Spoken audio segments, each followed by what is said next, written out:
Bianca. Check, check, sound check. Bianca, akala ko inaanap kita.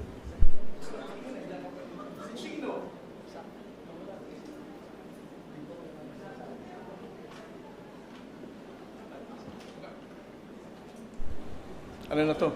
Diretso Q&A. Diretso Q&A na tayo, sir.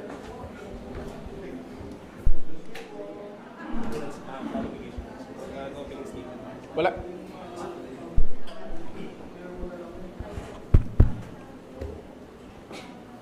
We're not going to issue any opening statements. The ceremony was just concluded. So what we're going to do is go direct to the Q&A portion.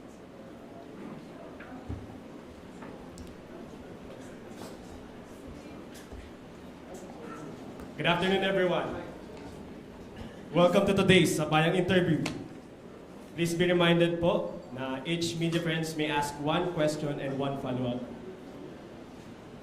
So, you may now raise your hand po. Sir. Hi sir, Tristan from Newswatch. Sir Jay, simulan po muna natin dun sa incident sa Scarborough Shoal. Basically, naglabas na po kayo ng statement, but how dangerous is dangerous pag sinabi po natin na yung ginawa ng Chinese Navy helicopter doon sa B4 vessel, because we're saying 3 meters, no? But what are the possible scenario na nangyari po kung talagang nagkaroon ng encounter, sir, yung dalawang sasakyan? Thank you, Tristan. No?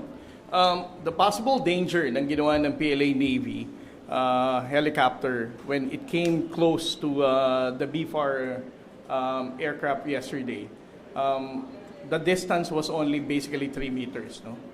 There are 2 instances that they did dangerous maneuver. The first one was that close, 3 meters above the port side ng aircraft. So the tendency, kung meron kang propeller wash yung helicopter, which means it pushes down, no? Gumilid siya sa left side ng aircraft. So ibig sabihin, may force siya na pinupush yung left wing ng aircraft. So the pilot really had a hard time to stabilize the aircraft habang nag-hover siya on the top of the aircraft. And then the second one, of course, the helicopter should have observed the proper and safe distance. Dahil alam naman natin how dangerous it will be. Konting banggaan lang, no? With that close proximity can lead to disaster. Follow-up na lang, sir. Ano yung mga na-violate nung incident na yun, sir, na international aviation regulations? And are you concerned na dati po karagatan lang yung pinag-uusapan natin and now we're nakikita natin nagkakaroon na rin po ng ganitong encounter sa airspace? Well, the International Civil Aviation Organization have this aviation regulations. And I have to be very honest with you, I'm not really privy about this particular regulations. But common sense lang naman, itong ganitong kalapit na proximity is outrightly very dangerous and endangers the passenger ng ating aircraft. Now, regarding your second question, how serious is this? Kung maaalala natin ang mga nakaraang, itong taon, no? The other incident na gumamit ng PLA Navy helicopter ang China was last month when the Bureau of Fisheries and Aquatic Resources conducted marine scientific research sa may Pag-asa case. No? While our B4 personnel together with Coast Guard and some marine scientists were on board the rubber boat, nagpalipad ang PLA Navy ng another helicopter which also jeopardized the safety of our personnel. So, I think this is the most dangerous, no? Dahil ginawa nila ito while our personnel together with some of our media friends were actually on board the B4 aircraft. And in terms of the level of dangerous act na ginawa nila, para sa akin, ito ang pinaka-delikado sa lahat.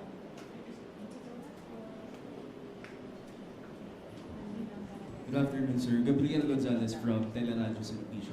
Sir, I understand that we're gonna file a diplomatic protest about that specific. Are we gonna file a diplomatic protest about that specific incident, sir? You know, the Philippine Coast Guard is part of the National Task Force West Philippine Sea. We can only submit the incident report to the NTFWPS, which is chaired by the National Security Advisor, Jay Eduardo Año. And the Department of Foreign Affairs is actually part of the NTFWPS. It is not for the Coast Guard to decide whatever diplomatic action we're going to carry out. It's for the DFA to come up with diplomatic action that is necessary for the government. Sir, yung mga naging follow-up na lang din, sir. Yung mga na-file po natin, sir, do we have an idea kung ilan na po ang na-file? And if meron po naging effect yun sa China? I'm sorry, I don't have the exact number of the diplomatic protests filed under this administration. But if you're going to ask me, does it really matter kung mag-file tayo ng diplomatic protest?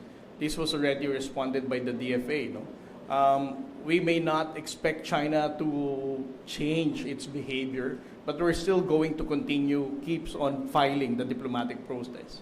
Because this is an important procedure that we need to do to tell the international community that we are against such aggressive action of the People's Republic of China.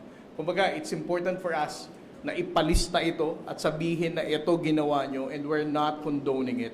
We are totally against such unlawful activities. Thank you, sir. Hello, sir. Gio po from TV5. Sir, in a statement kahapon ng spokesperson ng PLA Southern Theater Command, I would like to share with you some parts lang po saying here that the Philippine aircraft illegally trespassed into Wangyandao without the permission from the Chinese government. And then sinabi rin po dito sa statement na yan that the acts of the Philippine side severely violated China's sovereignty, and the Philippines yet again asserted legal territorial claims through military provocations and misleading the international community. Your statement or comment? As far as the government is concerned, and in reference with the Philippine Maritime Zones Act, we have sovereignty over the waters of Bajo de Masinloc. That is actually our territorial airspace. In Bajo de Masinloc, it generates territorial sea. And as far as our action is concerned, what we did is legitimate and routine maritime domain awareness flight. It is not illegal. And if you're going to ask me who is the one carrying out such aggressive and illegal actions, that will only be the People's Republic of China.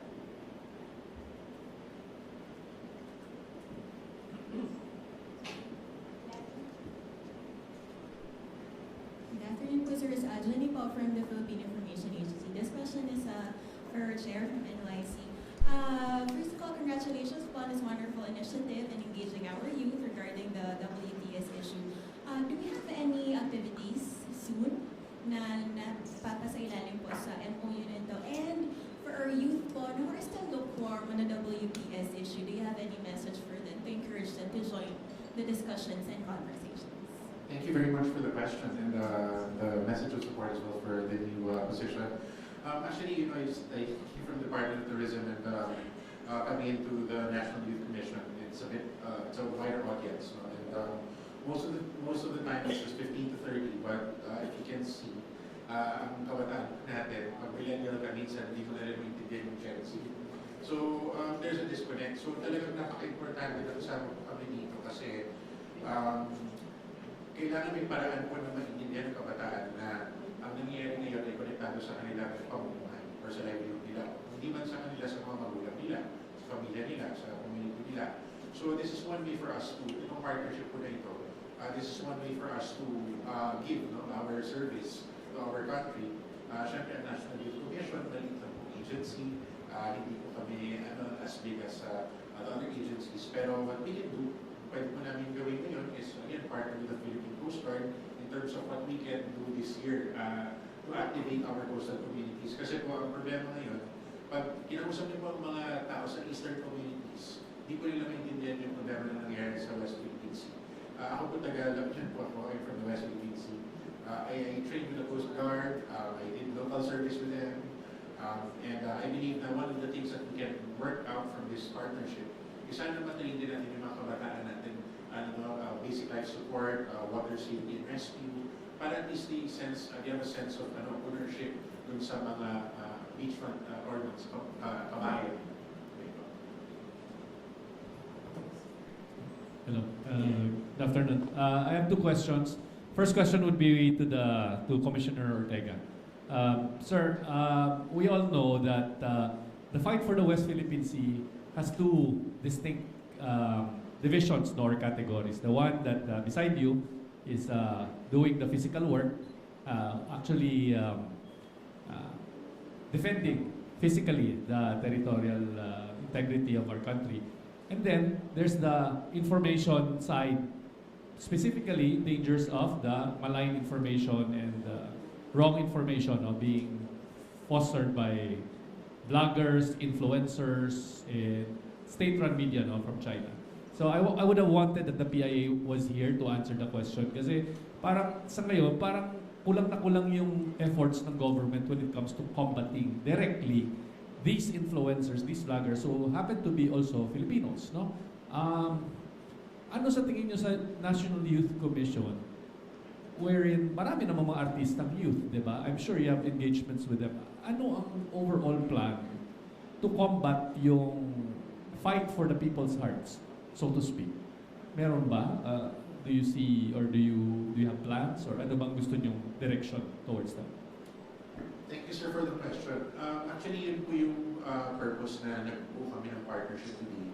Kasi we have to construct, we have to develop a framework where we have to win hearts and minds. Kasi when you say kasi West Philippine Sea, yun nga po, hindi po lahat naiintindihan ng mga tao yung concern na yun. Sometimes people think with their minds, sometimes people think with their heart, sometimes people think with their stomach. So in this case, para mas maayos po yung pag-target namin or pag-win ng hearts and minds namin sa kapwa Pilipino namin, we have to come up first with an effective framework. How do we approach, what should our approach be in terms of ano yung naiintindihan ng generation ngayon, anong pwedeng magawa nila based on their limitations as members of the youth, and at the same time, of course, we would like to seek the expertise of the Philippine Coast Guard, kung ano po yung mga pwedeng magawa ng mga universities, student leaders at youth organizations to have more physical implementation on the ground. Kasi one of the things that we actually wanted to propose was to have parang immersions po sa mga islands natin, no? And one of the things na we can spearhead in the National Youth Commission is we encourage the youth with our commission. Of course, papayagan po kami, and I believe that Commodore Jay will be with us if we try to visit that place. We know also may mga pangangailangan din yung mga tao doon sa islands like the Pag-asa Island. So definitely, we want to be able to start small and then later on magsusnowball lang po yan, and we can see what else we can do. Thank you po. Thank you. Second question, sir, to Commodore Tarriela. Sir, it's one thing na makita na magbanggaan ng mga barko natin sa West Philippine Sea, particularly Bao de Masinloc and Ayungin Shoal.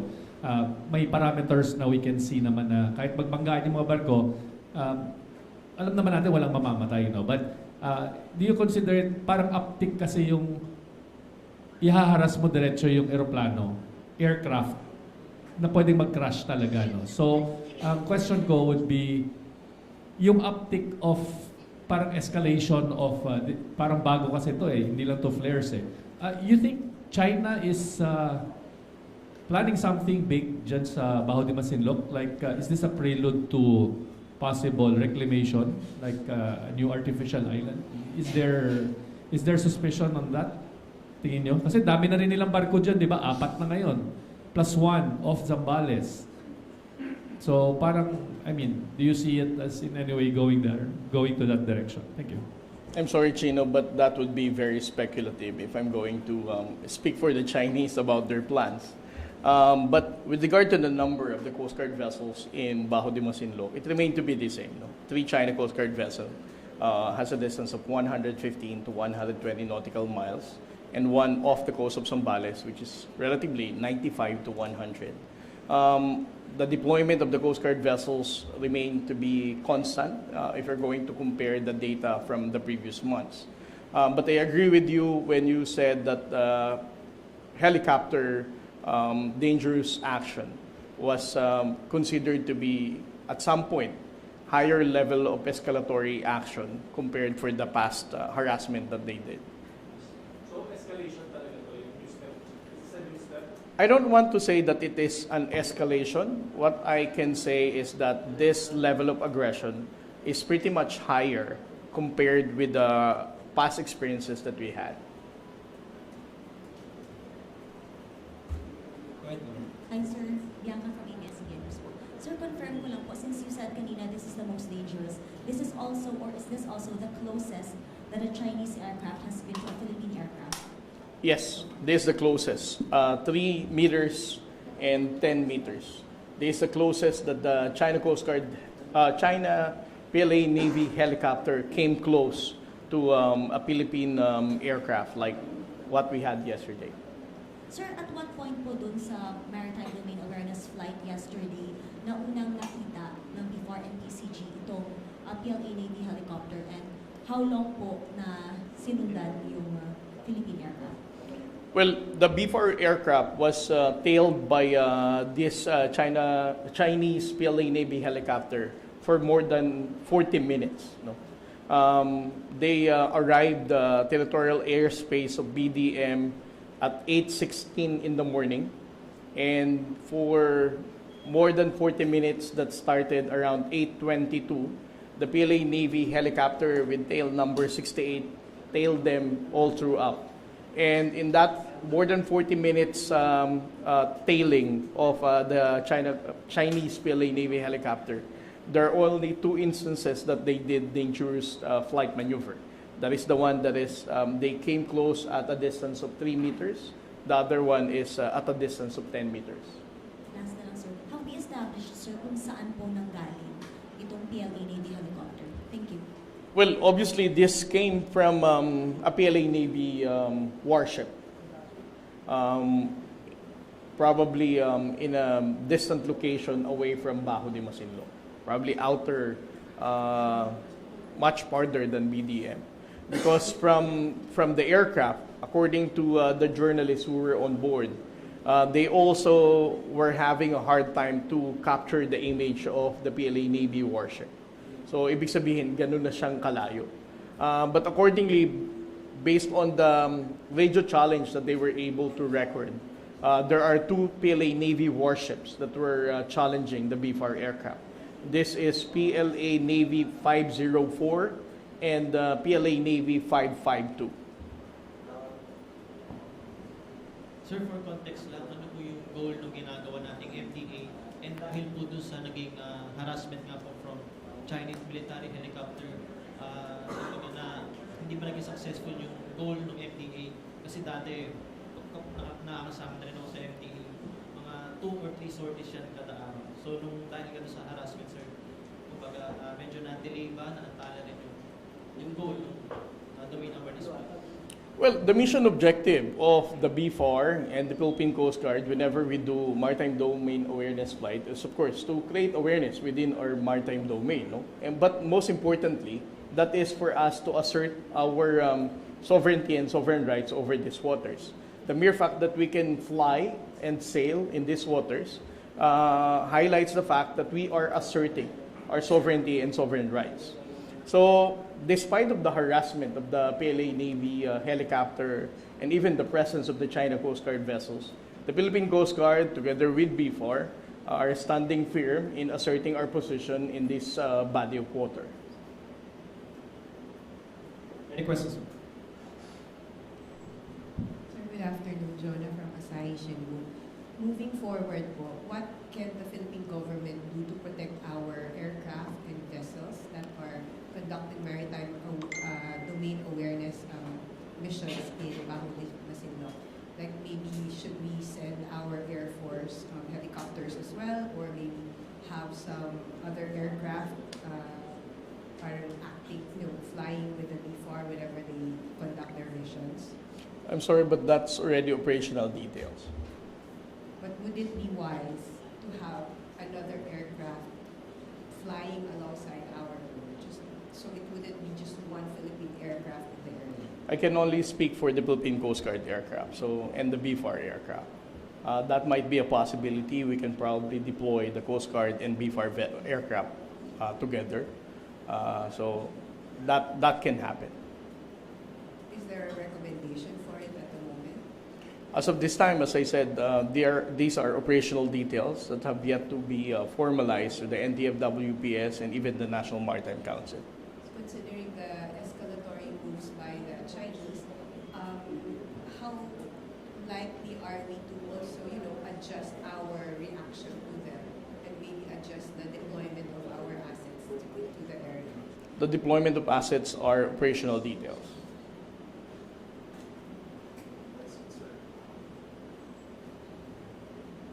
Additional details lang doon sa Chinese Navy helicopter. Nung lumapit yung Chinese Navy helicopter, gaano kalayo na ito from Bajo de Masinloc? Kaya?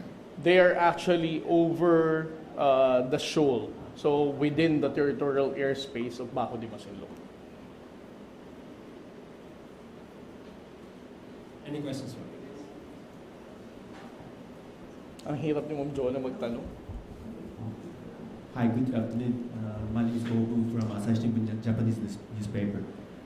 My question is somewhat broad. According to some reports, Japan's defense minister is expected to visit the Philippines soon. So, considering the current situation in the West Philippine Sea, including Scarborough Shoal, what requests do you have for Japan, and in what ways would you like to see enhanced defense cooperation? Well, I can only speak for the Philippine Coast Guard. I understand that it's a Japanese defense minister, so I won't take. I won't speak for the Department of National Defense or the Armed Forces of the Philippines. But just the same, if ever the Japanese government would be willing to support the capability of the Philippine Coast Guard, you have been very supportive for the acquisition of Coast Guard vessels and even the capability development of our personnel. I think we just have to still continue such engagement. And I think it's also important for us to once again revive the trilateral Coast Guard exercise. It was in 2023, wherein we had the first trilateral exercise with the Japanese Coast Guard and the U.S. Coast Guard. Unfortunately, it was not conducted last year. So hopefully for this year or in the next coming years, we're going to sustain this kind of engagement with that of the United States and the Japanese government. Thank you so much.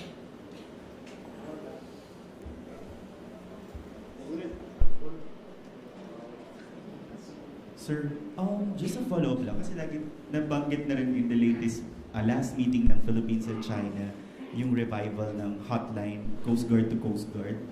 Given itong mga escalatory incidents, nagagamit na po ba, nagkaroon na ba ng coordination yung Coast Guard ng dalawang bansa on raising these issues? With China? Opo. Yung, di ba yung Philippines and China ng bilateral consultative mechanism, sabi po nila, the target is to revive Hotline. I think there was a talk about the revival of the Hotline for the Philippine Coast Guard and the China Coast Guard in this kind of situation. But it hasn't materialized yet. We haven't, formalized, and even since we never had formalized it yet, there's no way that we can come up with that kind of system right now.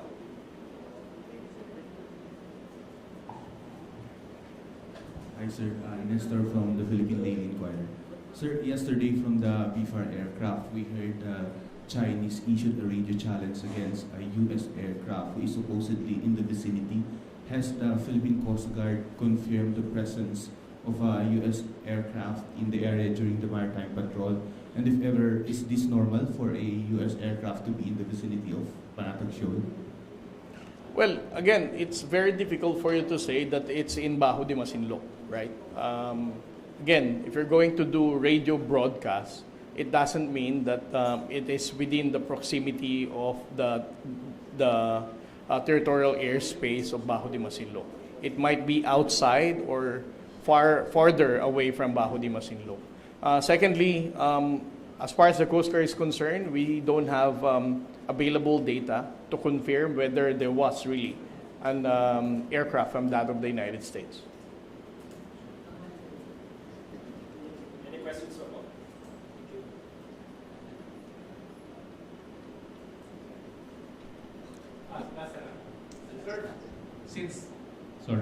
Since plan aircraft ang lumipad versus a civilian aircraft, is there a request sa ating Philippine Air Force to perhaps provide cover even though hindi naman kailangang makialam mismo, pero just to safeguard siguro, no, or monitor?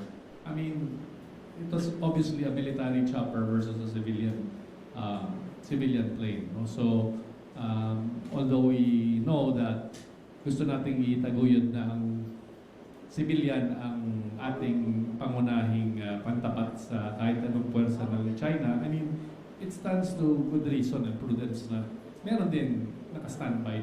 Is there anything in that direction to request our armed forces to provide monitoring or cover man lang sa ating civilian flights? I'm sorry, Sir Chino, but that's operational details. Any questions po, ma'am, sir?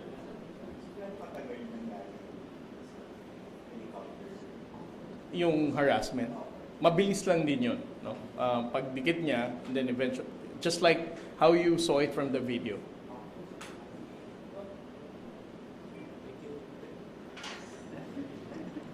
Huh?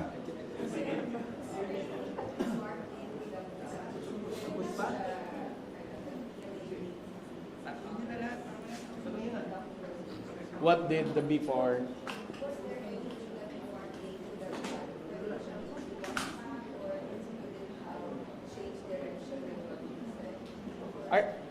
I don't think that sudden movement of the aircraft would definitely help to stabilize the aircraft. No? Kasi you should also consider that the pilot of our B4 aircraft doesn't really have any idea how crazy the chopper pilot will go. No?